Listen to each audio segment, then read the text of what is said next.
In 2025, more than 1.2 million Americans will be living in RVs, the highest figure ever recorded. But that number alone isn't the real shock. What's far more alarming is how fast this trend is accelerating, and the states where it's spiraling out of control.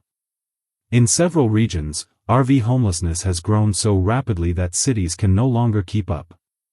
Rents are jumping by 40 to 70%, the nation is short more than 7 million housing units, and police departments are being forced to designate emergency RV zones.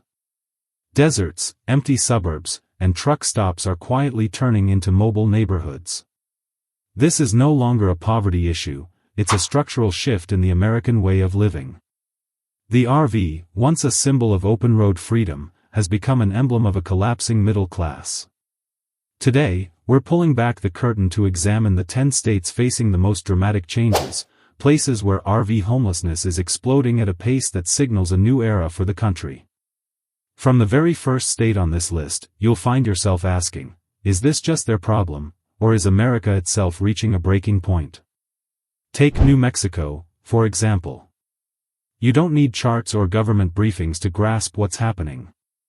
Drive just 15 minutes outside downtown Albuquerque and you'll find a living museum of old vehicles, RVs from the 90s with taped-up windows, sagging doors, and solar panels held on more by hope than hardware. Roughly 11,000 people in New Mexico now live in RVs. The number may look small next to the U.S. population, but imagine this, it's enough people to fill more than 200 Walmart parking lots. And these aren't cross-country travelers or romantic van lifers. These RVs are the homes, slower than rent, faster than despair. Why? Because New Mexico ranks among the lowest income states in the country, falling about $12,000 below the national average. A hardworking resident earns around $17 an hour, yet a one-bedroom apartment costs roughly $1,400 a month. Even the smartest mathematicians at NASA wouldn't bother calculating that equation, you already know the numbers won't work. So instead of scraping together over $4,000 for moving costs, many people choose another path, buying a used trailer from 2005 to 2008 for around $8,000. It's cheaper, simpler, and most importantly, no landlord is there to ask for proof of income. But the hidden price comes later. When you're pushed onto public land on the edge of the city, no clean water, no sewage system, no reliable power, you're not building a life. You're barely hanging on. There's a woman in New Mexico who spent 16 years working in healthcare, yet now she must drive 40 minutes just to find a legal spot to park near her job. Imagine that, driving every day through the same neighborhoods where you once rented a home, only to feel like you no longer belong there. That realization hits harder than any statistic. New Mexico often prides itself on preserving its heritage. And maybe it has. Unfortunately, one part of that heritage is generational poverty that never seems to loosen its grip. So you have to wonder, are these simply economic problems, or are they a quiet admission that a whole segment of Americans is slipping through the cracks? And if New Mexico looks grim, then brace yourself for what comes next. Because Montana presents a contradiction that's even harder to digest. If New Mexico is what happens when poverty meets a 25-year-old RV, then Montana is something else entirely, a state of incredible beauty where thousands of people are forced to live in RVs through a cold so bitter it feels almost unreal. Montana proudly calls itself the last best place. But with around 13,500 residents living in RVs, roughly 1 out of every 75 people, that slogan now carries an edge of irony. It's like calling a lifeboat the last luxury yacht. Drive through Billings, Missoula, or Kalispell and the truth becomes painfully clear. Old industrial lots have transformed into makeshift RV settlements. Church parking lots that once allowed parishioners a few nights of emergency shelter have become temporary homes for a mix of workers, repair techs, teachers, seasonal ski employees, bundled in layers just to get through the night. What makes Montana's situation so strange is that it didn't break because of one major disaster. It broke because everything hit at once. Housing prices are beyond absurd, Bozeman averages around $740,000, Missoula close to $590,000. The numbers are so shocking even real estate agents hesitate before saying them out loud. Meanwhile, the service jobs that keep Montana's tourism machine running still pay $23,000 to $32,000 a year. When a home costs nearly $750,000, and a young graduate earns barely enough to buy groceries, there's no mystery about who loses. So the same scene repeats across the state. Resort employees driving up the mountain from remote dirt pull-offs where they keep their RVs, teachers spending their summers in trailers just to save enough for winter rent. It doesn't sound like a career path, it sounds like a survival plan. Montana loves to market the image of Western freedom and wide-open skies. But when a family has to fire up an old RV heater just to survive a 15-degree night, that freedom feels more like a weekly endurance test. So what exactly does Montana show us? A stunning state warped by an overheated housing market? Or a warning that even the states we once believed were safe from crisis are now being swallowed by the same national storm? If Montana made you uneasy, just wait until Nevada enters the frame, because in Nevada, the lights are so blindingly bright that you might believe everything is perfectly fine, right up until you look behind the casinos and see the rows of RVs quietly lined up in the shadows. Drive down Boulder Highway after sunset and you'll witness a contradiction powerful enough to make you stop. RVs that once sold for $100,000 now sit exposed under the desert sky, worth barely $20,000 and patched together with plastic sheets, old plywood, and bungee cords that look like they were grabbed from the clearance aisle at Home Depot. They resemble post-apocalyptic shelters, DIY Mad Max homes that only need a dystopian soundtrack to complete the picture. Nevada now has roughly 18,000 people living in RVs, most of them in Clark County, the very place where people gamble fortunes every single night, yet thousands can't afford a normal roof over their heads. The typical Vegas worker earns somewhere between $16 and $24 an hour, while rent floats in a completely different solar system. A two-bedroom apartment? Around $1,700 a month. A studio barely bigger than a walk-in closet? $1,300. The heart of the crisis is this: Nevada has virtually no public housing. Section 8 applications have been closed for years. Meaning if your landlord sells the property, if the rent spikes, or if you simply can't keep up with the rising prices, you're left with two choices, RV or RV. That's it. And the cruelest part? The people living in those RVs are the very workers who keep Las Vegas alive. The housekeepers who make the hotel room sparkle. The blackjack dealers who flip cards with a smile. The casino guards who keep the crowd safe. The cocktail servers who glide between slot machines at 2 a.m. They help create the neon magic, but sleep in the shadows behind the loading docks. Someone once joked that Vegas bets on everything, except building homes for the workers. It sounds cynical, but it's uncomfortably accurate. Nevada operates like a casino where the house always wins. You might hit a lucky streak on the slot machines, but trying to beat the housing market? Impossible. The house keeps that locked tighter than a dealer's hidden card. And here's the thought that lingers. If a state with almost no winter is already pushing thousands into RVs, what happens in places where the heat alone can kill? Because the next stop is Arizona, a place where winter temperatures feel like a vacation, and summer turns RVs into convection ovens. Leaving the neon glow of Nevada might give your eyes a break, but Arizona has its own kind of intensity. Here, the sun doesn't just shine, it demands tribute. Anyone who has ever tried to sleep in an RV during an Arizona summer understands this immediately. It feels like you've been placed on a giant Weber grill. Some locals even joke, "Want to cook meat? Just leave it in the back seat of the RV. No stove required." Outside temperatures hit 115 degrees Fahrenheit. Inside an RV, if the power cuts out or the AC dies, the heat climbs to levels that shouldn't exist, levels your body simply isn't designed to endure. Arizona is home to roughly 23,000 people living in RVs, and you'll notice them everywhere you turn. Long stretches around Phoenix, Tucson, and Flagstaff, roads near airports, industrial zones where shade is rarer than a rent discount. The RVs cluster in rows like metal dominoes, silent evidence of a system breaking faster than it can be repaired. Part of the crisis began after the pandemic.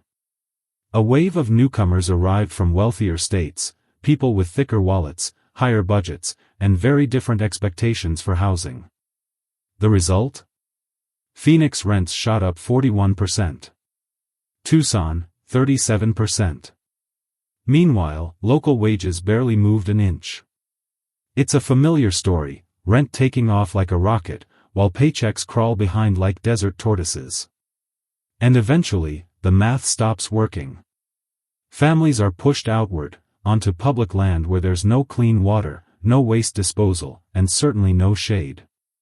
Nights are powered by noisy generators, days are a survival test against a punishing sun. Phoenix emergency rooms have seen spikes in patients suffering heat illness from inside their RVs. Not because they were reckless. Because they were poor. And the most heartbreaking part? These aren't drifters or people chasing a van life fantasy. They're the workers who keep Arizona alive: servers, warehouse crews, drivers, cleaners, construction laborers. Essential roles, yet unable to afford even the smallest rental corner of the cities they serve. If Nevada hides its crisis behind neon lights, Arizona hides it behind its postcard weather. You look up at the perfect blue sky, the glowing sun, the majestic desert landscape, and forget that thousands of people are living inside metal boxes so hot you can't touch the door handles. So here's the question no one wants to ask. When the climate itself becomes an enemy of workers, how many choices remain? And if you think Arizona is harsh, wait until you see Texas, because Texas' problem isn't temperature, it's ideology. The next stop takes us not into scorching heat, but into a philosophical storm. Texas often celebrates its devotion to individual liberty. The right to carry a gun. The lack of state income tax. The freedom to chase opportunity. But what happens when your landlord raises the rent overnight and you're kicked out with no warning?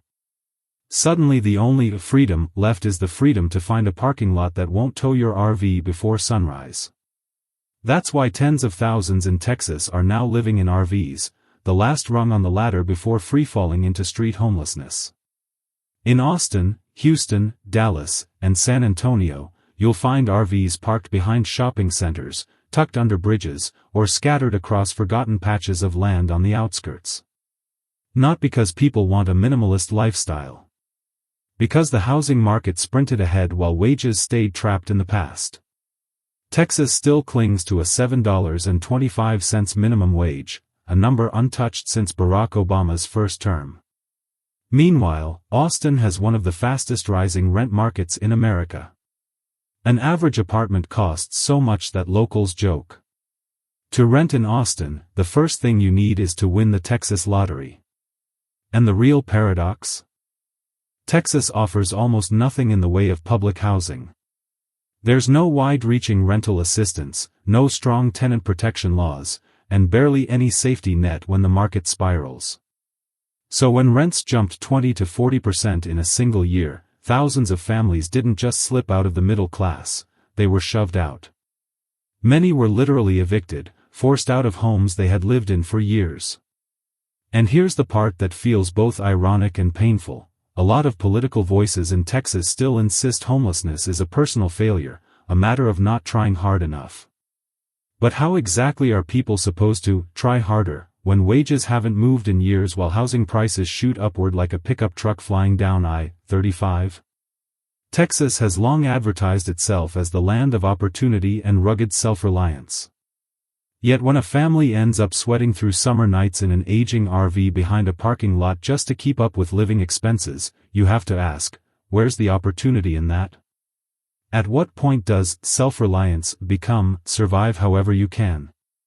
And if Texas is a crash course in individual freedom, then Florida is what it looks like when a state steps back and lets the market run wild until the situation drifts far past the point of control. Florida now has around 38,000 people living in RVs, a staggering 67% jump in just 3 years. Blink once, and a random parking lot becomes a neighborhood. Drive through Tampa, Miami-Dade, or Orlando, and you'll see long chains of RVs lined up side by side, forming an unofficial parallel city powered by generators. The heartbreaking part is who's inside them, the very workers who keep Florida's economic engine alive. Disney staff, Universal guides, bartenders, hotel cleaners, people who spend their days creating magical experiences for tourists. But when their shifts end, they don't go home to cozy apartments. They return to an RV on the outskirts of the city, miles away from the bright lights they help maintain. And the reasons behind all of this? They look simple, but their impact hits like falling dominoes. First, the home insurance crisis. Insurance companies are either leaving Florida or raising premiums to numbers no normal household can absorb. Homeowners choose to sell instead of renting out, terrified that insurance costs will swallow their income. Fewer rental homes means prices shoot up like a Category 4 hurricane. Second, storm refugees, families displaced by repeated natural disasters, rush into large cities searching for stability. But in today's Florida, hope is about as rare as a summer day without rain. Third, investors snapping up homes, turning them into Airbnbs or simply holding them empty while waiting for property values to spike. This turns the rental market into a high-stakes game that workers have no chance of winning. Just look at Miami. A one-bedroom now goes for around $2,300 a month, while many workers earn about $12.16 an hour. Do the math. Your monthly paycheck doesn't even cover the rent. Someone once joked that Florida is a place where you can buy a ticket to enter a magical world, but you can't afford a room outside the gates. It's funny until you realize how devastatingly true it is. So the question becomes, when both the insurance market and the rental market are burning to the ground, where exactly are people supposed to go? And if Florida is the state battling storms from the sea, then our next stop, Colorado, shows a different version of the same crisis, a place where housing prices blast off into the stratosphere while the working class is left staring from the ground. If you drove through Denver back in 2010, you'd remember quiet neighborhoods, boxy homes, and soft green lawns. Fast forward to Denver in 2025, and parts of the city look more like the leftover inventory of an RV dealership that just went bankrupt. Home prices shot up like fireworks, while RVs multiplied like weeds after a summer rainstorm. Colorado now has around 42,000 people living in RVs, Denver alone accounts for nearly 9,000 of them. The rest stretch across Colorado Springs, Fort Collins, and those picture-perfect mountain towns where tourists gasp in wonder, and locals sigh in exhaustion. The root of the problem is a quiet migration wave. Tech workers, remote workers, and wealthy retirees have poured in, chasing that Colorado lifestyle. And to be fair, Colorado is stunning. But the downside? Housing prices exploded. In Denver, the median price hits around $600,000. In Boulder, $800,000. And what about the wages of those working in restaurants, healthcare, construction, the very people who keep daily life functioning? They've barely moved. They're not rising. They're not falling, they're frozen in time while everything else accelerates past them. So the pattern repeats. Resort workers living deep in national forests, commuting an hour or more just to clock in. City workers pushed farther and farther out until they start joking that they don't live in Denver, they simply pass through it on their way to work. The irony is sharp. Colorado loves to advertise its high quality of life. And that's true, if you can afford an actual home. But that promise doesn't seem to apply to the people living in RVs behind factories or tucked at the ends of alleyways. Which brings us to a larger question: can an economy really call itself successful if the workers who keep it alive can't afford to exist within it? And if Colorado is the demonstration model of what happens when income and housing drift apart, then Washington is the teaser trailer for the future, an economy growing so fast that workers are being pushed out even while they're still sprinting to catch up. Want to know what happens when a region leans almost entirely on Amazon, Microsoft, and a handful of tech giants? Look at the numbers. Roughly 31,000 people in the Seattle area now live in RVs, not by choice, not for travel, not for Instagram aesthetics. Out of necessity. A drive through Ballard or Soto will tell you everything. RVs lined bumper to bumper, forming a sprawling chain of makeshift homes stretching block after block. Neighborhoods once defined by the working class now look like scenes lifted from a dystopian movie. And the core problem? It's impossible to ignore. On one side you have six-figure tech salaries, and on the other you have service workers earning $18 to $26 an hour. In the middle sits a rental market where a basic one-bedroom can hit an unbelievable $2,800 a month. Just putting those numbers next to each other makes it obvious which group is getting pushed completely off the field. And the real-world consequences are everywhere. The barista who hands lattes to tech employees in the morning goes back to sleep in an RV in Ballard at night. Nurses spend their entire day caring for others, only to shower at a gas station before crawling into a cramped RV. It's a cycle that's both heartbreaking and exhausting. Someone once joked that Seattle is a place where luxury apartments are built for the wealthy, and the workers sleep in their cars right underneath those same buildings. It sounds like a harmless quip, but it lands painfully close to the truth. It makes you wonder, is the city swallowing its own working class? Washington hasn't ignored the problem, but every attempted solution seems to stumble. The city tried designated RV lots, only to shut them down after backlash. Tiny home communities were introduced, but there aren't nearly enough. Sweeps were done, but all they did was shift people a few blocks over. The problem lingered like a shadow that refuses to fade. So what is Washington really leading in? Tech innovation? Or the creation of a workforce that can't afford to live anywhere near where it keeps the economy running? And if Washington is the teaser trailer for what the future looks like, then Oregon is the full-length release, no edits, no filters, just the raw and unsettling reality. Drive through Portland at night and you'll see entire stretches where the RVs outnumber the lit windows of actual homes. It looks like a second city woven into the first, except this parallel city runs on tangled power cords and generators on the verge of quitting. Oregon now has around 61,000 people living in RVs, with Portland alone accounting for roughly 38,000, enough to fill nearly every parking lot in town on a busy weekend. The causes aren't new, but the scale is beyond what most states are dealing with. A one-bedroom apartment in Portland can reach $2,400 a month, a price that makes even decent earners pause. Meanwhile, the average worker earns around $15 to $23 an hour. That gap between income and rent isn't a small problem, it's the housing equivalent of the Grand Canyon. Shelters are overflowing. The waitlist for subsidized housing stretches into years. If you fall behind now, your only option is to survive first and pray for help later. Kids are finishing homework in pitch-black RVs, illuminated only by the glow of their phones. Families pack up and move constantly because of sweeps, bouncing from one spot to another every week, like they're trapped in a real-life puzzle game where the only prize is a few more days of stability. Someone joked, Oregon declared a housing emergency, but the emergency seems to exist only on paper, because the people are still stuck in their RVs. It's meant to be funny, but it hits harder than intended. And the biggest question lingering over Oregon is this: does the state truly lack solutions, or does it simply lack the willpower to turn ideas into reality? Because no matter how overwhelming Oregon's situation looks, there is still one state that stands above the rest. A place where the crisis isn't merely present, it defines daily life.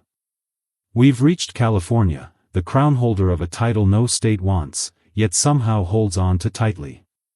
California, breathtaking, wealthy, world-famous. And yet, over 112,000 people live in RVs here. Nearly one-third of the entire nation's RV homelessness concentrated in a single state. That number is so high that if you lined up every RV from end to end, you could create a continuous city stretching from Los Angeles all the way to San Diego. Walk along Venice Beach and you'll see a scene that almost feels surreal. On one side, $3 million beachfront homes with massive glass windows and minimalist elegance. And directly across the street, faded RVs with cracked windshields and makeshift insulation taped around the doors, where families run fans all night just to survive the heat. This isn't a film set or an art project.